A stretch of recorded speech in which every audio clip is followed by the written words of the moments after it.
Assalamualaikum warahmatullahi wabarakatuh. Kami dari kelompok 10 akan menjelaskan tentang returning the patient injured to work. Dengan anggota saya, Adinda Silvestiani, NIM 002. Saya Elzavira NIM 012. Saya Novastiani NIM 036. Perkenalkan, nama saya Saskia Dwi Putri, NIM 042. Kenalkan, nama saya Siti Nurul Habibah, NIM 047. Saya Tata Kanggoro Sukmo, NIM 048. Langsung saja pembahasan awal ada hand injury. Penggunaan tangan yang intensif dapat meningkatkan resiko terjadinya cedera. Pada beberapa kasus, jari-jari tangan akan mengalami deformitas atau bahkan diamputasi. Ketika tangan mengalami cedera, dapat mengakibatkan keterbatasan saat melakukan aktivitas ADL ataupun kegiatan lainnya. Untuk beberapa orang, bekerja merupakan suatu peran sosial yang sangat penting, yang bertujuan untuk mencari uang untuk mencukupi kehidupannya. Kami, sebagai okupasi terapis, akan berperan memberikan intervensi return to work, yang bertujuan untuk mempersiapkan pasien pasca rehabilitasi untuk kembali bekerja. Selanjutnya ada work therapy, yaitu suatu rehabilitasi pada pasien yang berhubungan dengan program terapi agar pasien dapat kembali bekerja. Di dalam work therapy ini terdapat 5 fase. Yang pertama, ada analisis pekerjaan. Yang kedua, menjelaskan komponen dari program terapi. Yang ketiga, menjelaskan tentang prosedur pemeriksaan. Yang keempat, memberikan saran alternatif pekerjaan. Dan yang kelima, menyajikan suatu studi kasus yang akan kami bahas besok saat presentasi. Selanjutnya ada alur dari return to work after hand injury ada 3. Yang pertama yaitu analisis pekerjaan, yang kedua program terapi kerja, yang ketiga evaluasi kapasitas kerja. Pertama itu analisis pekerjaan.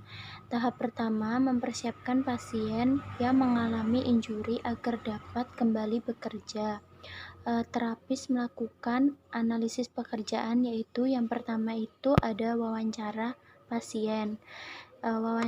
Wawancara pasien ini isinya ada mengidentifikasi persepsi pasien tentang cedera yang dialami, pekerjaan pasien, serta rencana untuk masa depan pasien.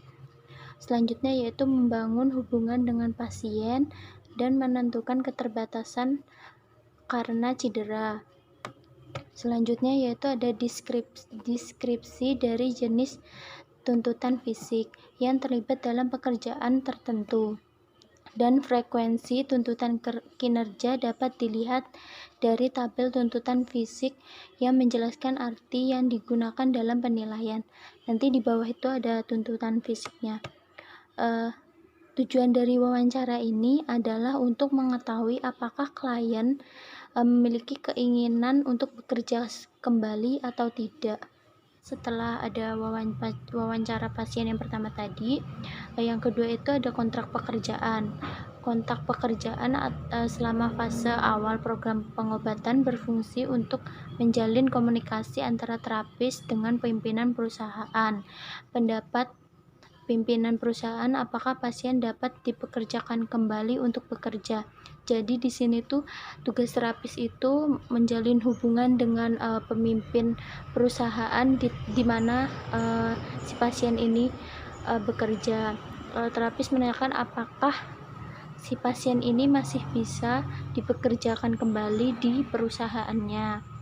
Dictionary of Occupational Details atau DOT. Departemen Tenaga Kerja Amerika Serikat membuat prosedur untuk memberikan gambaran pekerjaan serta daftar tuntutan fisik tertentu yang terlibat dalam setiap pekerjaan. Tuntutan fisik itu berupa ada yang pertama itu mengangkat itu yaitu kemampuan untuk mengangkat objek dari tingkat pinggang dan di atas kepala. Selanjutnya ada membawa yaitu kemampuan untuk memindahkan objek dengan memegang dengan kedua lengan atau dengan satu lengan. Selanjutnya yaitu ada mendorong. Mendorong kemampuan untuk memindahkan objek dari badan dengan menggunakan ekstremitas atas. Selanjutnya menarik. Kemampuan untuk memindahkan objek ke arah tubuh menggunakan ekstremitas atas. Lalu mencapai. Mencapai itu kemampuan untuk memindahkan ekstremitas atas ke depan, ke atas, ke belakang, atau ke bawah dari tubuh. Selanjutnya yaitu fingering atau meraba, kemampuan untuk memanipulasi jari-jari. Terus handling, kemampuan untuk memanipulasi tangan. Terus berjalan atau walking, kemampuan pindah dari kaki satu ke kaki yang lainnya. Terus berdiri atau standing, kemampuan untuk menahan berat pada satu kaki atau kedua kaki pada satu lokasi. Terus berlutut atau kneeling, kemampuan mengasumsikan posisi berlutut. Terus membungkuk atau stooping, untuk mengambil posisi dengan lutut ditekuk tetapi tidak menyentuh lantai. Terus merangkak atau crawling, menggunakan tangan dan lutut untuk bergerak. Terus memanjat atau climbing, kemampuan untuk naik dan turun tangga. Lalu feeling, kemampuan untuk mengamati ukuran, bentuk, dan tekstur dari sebuah objek melalui reseptor sensori jari. Terus yang keempat yaitu terapis mengunjungi lokasi kerja atau on-site visit. Di sini terapis berkunjung ke tempat kerja klien untuk melakukan analisis pekerjaan klien. Terus nanti terapis akan memperoleh informasi tentang tahapan pekerjaan klien. Setelah itu terapis menggunakan informasi tersebut untuk merancang program terapi klien. Terus selanjutnya yaitu program terapi kerja. Pada program terapi kerja ini, setelah dilakukan persyaratan pekerjaan pasien, maka program terapi kerja dirancang untuk klien. Sebelumnya, periksa evaluasi awal fungsi ekstremitas atas klien yang meliputi kekuatan otot, pengukuran lingkup gerak sendi, fungsi otot, lalu sensabilitas, terus koordinasi, kekuatan pinch, dan edema. Dari situ kita akan tahu keterbatasan klien. Dari keterbatasan tersebut kita akan mengetahui klien berada di level mana. Nah, level-level tersebut, level-level ini ada 5. Level yang pertama yaitu untuk mengontrol edema dan mulai gerakan aktif pada pasien. Aktivitas yang tepat yaitu aktivitas prehension atau manipulasi tangan dan kontrol edema. Terus level yang kedua yaitu program dimulai ketika sudah diperbolehkan untuk melakukan aktivitas yang melawan tahanan dan exercise. Aktivitasnya fokus pada gerakan aktif. Terus level yang ketiga yaitu program ini dirancang atau dipersiapkan untuk menguatkan ekstremitas atas. Aktivitasnya penguatan aktivitas kerja. Terus level yang keempat yaitu menggabungkan simulasi kerja. Aktivitasnya simulasi pekerjaan yang ringan. Terus level yang kelima yaitu menggabungkan simulasi kerja juga. Aktivitasnya simulasi pekerjaan yang berat. Nah, setelah evaluasi awal fungsi ekstremitas atas pasien sudah dilakukan, maka tahap selanjutnya yaitu pasien siap untuk melakukan program terapi kerja yang sudah dirancang. Selanjutnya yaitu ada 4 komponen bidang dalam program terapi kerja. Yang pertama yaitu fleksibilitas atau kemampuan sistem muskuloskeletal pasien untuk merelaksasikan atau melawan tahanan. Pasien yang tidak bekerja mengalami penurunan tingkat aktivitas dan menahan tangan yang terluka dengan tidak menggerakkan bahu, yang mengakibatkan penurunan fleksibilitas pada area selain tangan yang terluka. Fleksibilitas ditekan untuk mencegah keterbatasan ROM proksimal dengan penguluran maksimal pada sistem muskuloskeletal. Komponen fleksibilitas dari program terapi meliputi latihan pemanasan, aktivitas aerobik. Kegiatan pemanasan termasuk sirkumduksi shoulder, wrist, dan ibu jari, serta latihan ROM penuh untuk siku dan jari-jari. Aktivitas aerobik bisa sederhana seperti gerakan di tempat. Setelah melakukan pemanasan dan latihan aerobik, pasien melakukan peregangan dengan lembut selama 30 detik pada area ROM terbatas untuk meningkatkan ROM. Selanjutnya yaitu komponen yang kedua yaitu strength atau kekuatan yang didefinisikan sebagai seluruh gaya yang diberikan oleh otot. Pasien melakukan kegiatan dan latihan untuk meningkatkan kontraksi otot isometrik, konsentrik, dan eksentrik. Karena ketiga jenis kontraksi ini digunakan dalam aktivitas kerja sehari-hari. Program penguatan dirancang secara individual untuk setiap pasien tergantung pada diagnosis, keterbatasan, dan prasyarat kerja. Nah, terdapat pengecualian untuk program ini, yaitu pada pasien yang memiliki diagnosis trauma kumulatif. Nah, latihan yang dapat digunakan itu yang meningkatkan strength yaitu latihan isometrik, isotonik, dan latihan isokinetik. Saya di sini akan menjelaskan tentang latihan dalam meningkatkan strength. Ada 3 cara. Yang pertama itu latihan isometrik. Isometrik adalah bentuk latihan yang statis, di mana panjang serat otot yang konstan dan konstruksi otot terjadi gerakan sendi pada latihan tersebut. Ketegangan otot itu bervariasi, biasanya terjadi pada kasus seperti sport injury, misalnya ada spasm otot, strain, dan spine. Yang kedua itu ada isotonik. Isotonik adalah bentuk latihan yang dinamis yang dilakukan dengan memberikan beban atau tahanan yang relatif konstan, tetapi kecepatan geraknya itu tidak terkontrol. Ketegangan serat ototnya itu relatif konstan, serat otot memendek dan memanjang yang menyebabkan gerakan sendi. Yang ketiga itu adalah isokinetik, ialah latihan yang memberikan gerakan konstan pada sendi, tujuannya dalam mempertahankan laju resistensi gerakan konstan dalam menanggapi gaya yang diterapkan. Keuntungan adalah otot yang diperkuat secara optimal selama gerakan sendi. Kemudian lanjut ke program terapi. Yang ketiga ada program terapi endurance, di mana pasien memiliki kekuatan dalam menyelesaikan tugas pekerjaannya sehingga perlu ditekankan endurance training.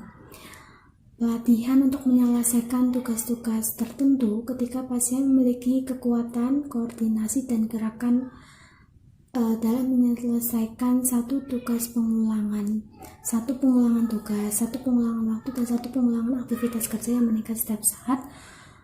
Jadwal ini memaksimalkan keberhasilan dalam melakukan aktivitas. Kemudian program terapi yang terakhir adalah yang keempat itu simulasi kerja. Di simulasi kerja ini tugas pekerjaan dimasukkan ke dalam program terapi, sehingga ketika pasien melakukan mobilitas, perjalanan tendon, gerakan sendi yang maksimal, koordinasi, dan kekuatan analisis dari informasi pekerjaan dapat digunakan terapis untuk mengetahui tuntutan fisik spesifik dan dan alat yang digunakan dalam simulasi kerja tersebut, sehingga pasien diminta untuk membawa alat pekerjaan yang nyata untuk melakukan simulasi tugas kerja tersebut. Selanjutnya nomor 3, evaluasi kapasitas kerja, yaitu informasi yang diperoleh dari evaluasi menentukan nilai kemampuan individu untuk kembali bekerja dengan aman dan memberikan informasi alternatif pekerjaan yang lain, yaitu kita bisa mencarikan kerja yang lain atau tidak bisa dimungkiri pekerjaan yang lama, nanti kita carikan solusinya. Kemudian riwayat medis dan pekerjaan, riwayat kesehatan yang diperoleh dari rekam medis klien, sedangkan riwayat pekerjaan diperoleh melalui interview dengan klien, yaitu kita bisa mengetahui riwayat medis dan pekerjaan itu dari dokter, wawancara pasien, maupun informasi dari saudara pasien maupun yang lain. Kemudian fungsi tangan. Penilaian fungsi tangan terdiri dari mengukur kekuatan otot tangan, ROM, stabilitas tangan, edema, dan koordinasi tangan. Pengukuran kekuatan tangan dilakukan untuk grip dan pinch. Evaluasi tangan yang ketiga difokuskan pada sensasi, temperatur, moving machiner, tool and shape object. Kemudian pengukuran edema dilakukan dengan volumeter. Koordinasi tangan dievaluasi antara koordinasi motorik, kasar, dan halus. Kemudian standarding test, yaitu terapis melakukan pemeriksaan standar untuk menambah keyakinan mengetahui WCE atau WCE berbeda-beda tergantung tujuan evaluasi. Yaitu ada 5, the Jeb-Taylor, the 9-hole pack, the Purdue test backboard, Valpar, kemudian Minnesota of manipulation test. Kita bisa menggunakan salah satu tes tersebut, karena tadi ada 5, kita cuma menggunakan doang kan, satu aja. Kemudian physical demand. Performa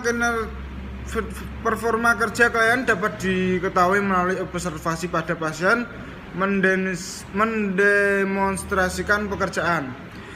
Tes ini berguna untuk mengetahui kemampuan maksimal dan keterbatasan pasien dalam pekerjaan. Tes fisik memerlukan alat seperti kotak, katrol dingin, ember, kaleng, tangan rak dengan berbagai ketinggian dan objek untuk manipulasi fine motor dan gross motor agar menstimulasi tugas. Tes ini bertujuan untuk memeriksa kecepatan, akurasi penggunaan alat, koordinasi, dan daya tahan. Yaitu physical demand, bisa disebut juga kita memeriksa menggunakan alat yang tadi bisa disebutkan ada 5. Kemudian kita bisa mengetahui seberapa dia cepat atau seberapa dia kuat atau tangkas, daya koordinasi dan daya tahan menggunakan alat. Kemudian konsistensi usaha. Selama WCE Work Capacity Evaluation, pasien diinstruksikan untuk berhenti bekerja atau istirahat ketika pasien merasa sakit, ketika pasien tidak mencoba tes yang paling sulit. Maka hasilnya tidak memberikan gambaran yang tepat mengenai kemampuan fungsional pasien. Seluruh evaluasi mempunyai metode untuk memastikan bahwa kinerja pasien konsisten, yaitu kita sebagai terapis untuk mencarikan untuk berhenti bekerja atau istirahat kepada pasien bila merasa sakit berlebihan, yaitu kita sebagai terapis menghimbau agar pasien kita berhenti bekerja apabila rasa sakit pada yang dialaminya itu berlebih. Misal itu bisa menyebabkan celaka lagi terhadap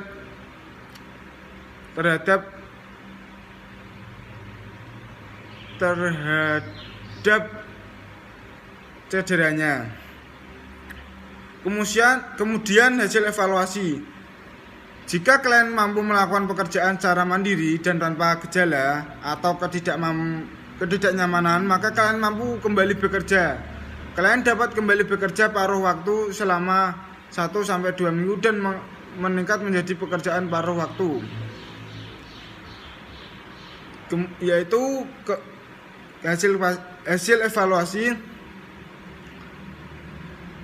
klien mampu kembali bekerja kembali dalam paruh waktu 1-2 minggu itu bila cedera yang dialaminya itu terasa sudah pulih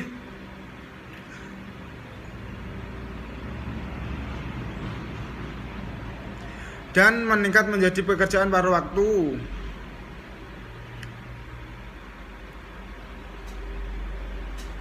Sekian dari kelompok kami.